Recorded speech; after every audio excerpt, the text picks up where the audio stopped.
Dr. Lim here. Over the year, during gynotherapy, there is always a question on how to carry out weight management, how to diet, and etc. Today, we shall discuss this.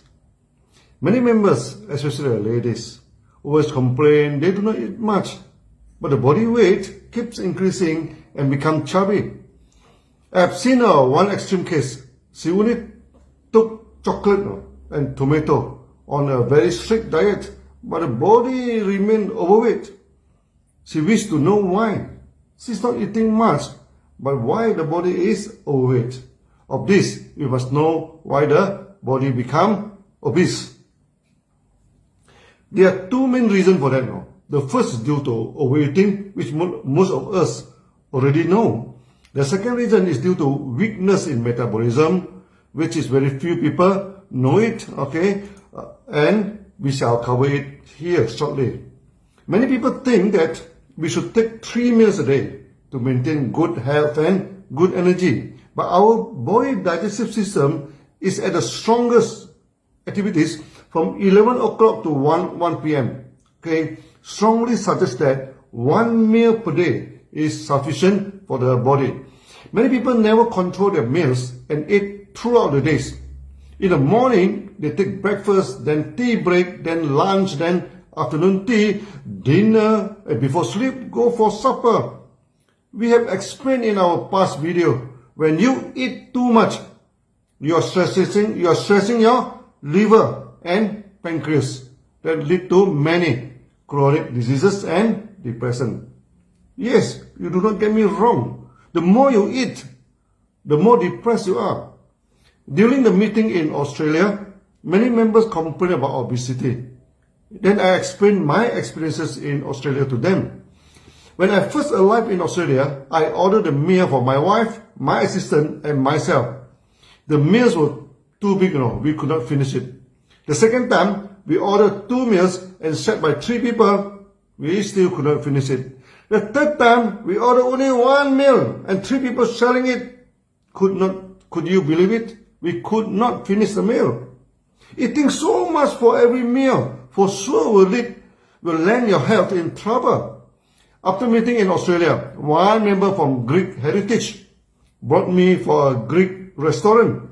The dinner started with a huge plate, looked like a boat. We have veggie, meats, fish, sauces, and it. Wow. After eating, I thanked the member for the dinner. And they say, what dinner? This is just an appetizer. Then the real dinner came. It's served with a whole lamb leg, and a whole fish so big. I never forget the dinner. And remind the member, if you continue to eat like this you will end up with a lot of problems.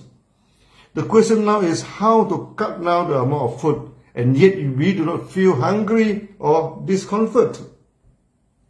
There are a few ways we can be on diet and not feel uncomfortable and hungry all the time. There is one habit that is important, which is to eat the food slowly. Chew it well before you swallow it down. Chewing the food and tasting it well gives you the satisfaction of eating. Also, the stomach needs 5 to 10 minutes to communicate well with the brain to give you the sense of fullness. If you eat too quickly, by the time you feel full, it is already too late. And that is supposed to be the feeling 5 minutes ago. Can you imagine how much extra food you eat during these past 5 minutes if you eat quickly? So, eating the food slowly is a first step to manage your food. Next is taking big meal a day, 1 big meal a day, and small meals other times. The time of big meals, preferably around 10:30 to 1 p.m. Many people support the theory that you should have a heavy breakfast, then that gives you enough energy for the day. That depends when you take your breakfast. If it's too early in the morning, by the time your stomach system is not yet activated, large intake of food can spoil your stomach system. So the best practice is when in the early morning, taking only liquid meals for easy digestion, then go for a big meal around 11 a.m. to 1 p.m. Then later part of the day, take only liquid meals like congee or porridge. This is a good way to be on diet, as intake of liquid meals prevents the hunger feeling. When you get used to that type of lifestyle, you never feel hunger and stomach problem. Try to cut down your food suddenly, to go on diet is not a good move. When you cut down your food, you send a wrong message to your brain. Food is not sufficient.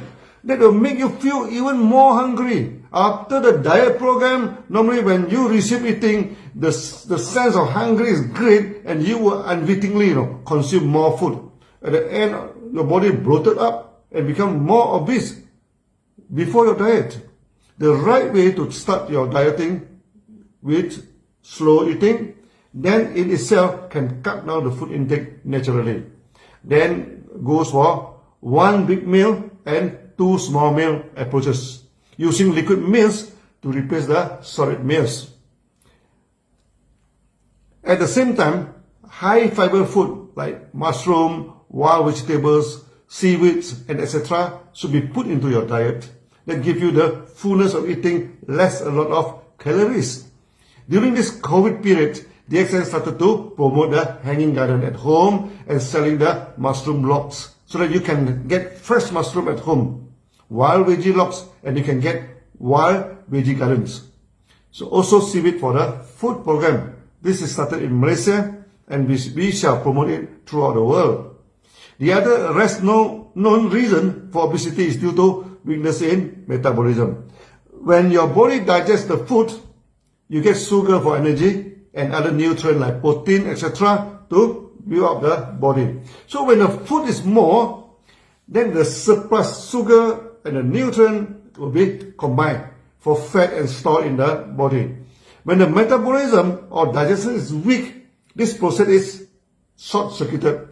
Before your body uses up the required amount of sugar and nutrient, they are prematurely stored as fat.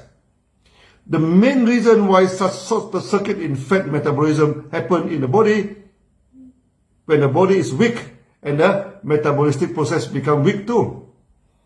The food is not burned effectively to give us good energy, but rather left over as bile acid in the body. You need organic acid like citric acid or acetic acid to complete the burning in a circle known as citric acid cycle. In a citric acid cycle, it is here that occurs for breakdown products of the cell's major building blocks like sugar, fatty acids, amino acid, etc. and oxidize to carbon dioxide. It means the full burnout of these food elements need bile acid. Nowadays, many people do not take in much bile acid foods like vinegars, sour tomatoes, tamarind, citrus, and etc. And due to misunderstanding of taking alkaline food, and they mistaken all this bile acid as non-alkaline food. This is exactly opposite to their knowledge. All these bile acid foods like vinegars, tamarind, sour tomato, citrus, and lemon are alkaline foods. And they can burn down the food completely and remove the metabolistic acidic waste. Then turn your body alkaline actually. When you're in Southeast Asia, here many people are used to taking sour food and sour soup. Obesity is not a problem until they turn into another eating habit full of meat without acids. Some countries they also take fermented sour food, like the injera in Ethiopia, which is a flat bread that is very sour, and you can see the people there are quite slim. When you are lacking a bile acid, your body will combine the surplus acid in your body and fat and keep it aside. That directly resulted in obesity. So for the lady who takes chocolate only for diet during the lunchtime, there is no acid intake at all. This resulted in obesity in her. Not only that, due to burning of food is not complete, she always complained about lack of vitality and lack of energy. Other than lack of energy, such obese people also lack of strength. They mean they cannot lift a heavy thing or go for long exercise. So when a person is obese, lack of energy and lack of strength, you are very sure he or she suffer from lack of bile acid. Taking organic vinegar regularly is good for health. DXN has produced moringa, cordyceps, vinegar, and etc., which are full of bioacid and very good for health. That's all for today. See you then. Bye bye.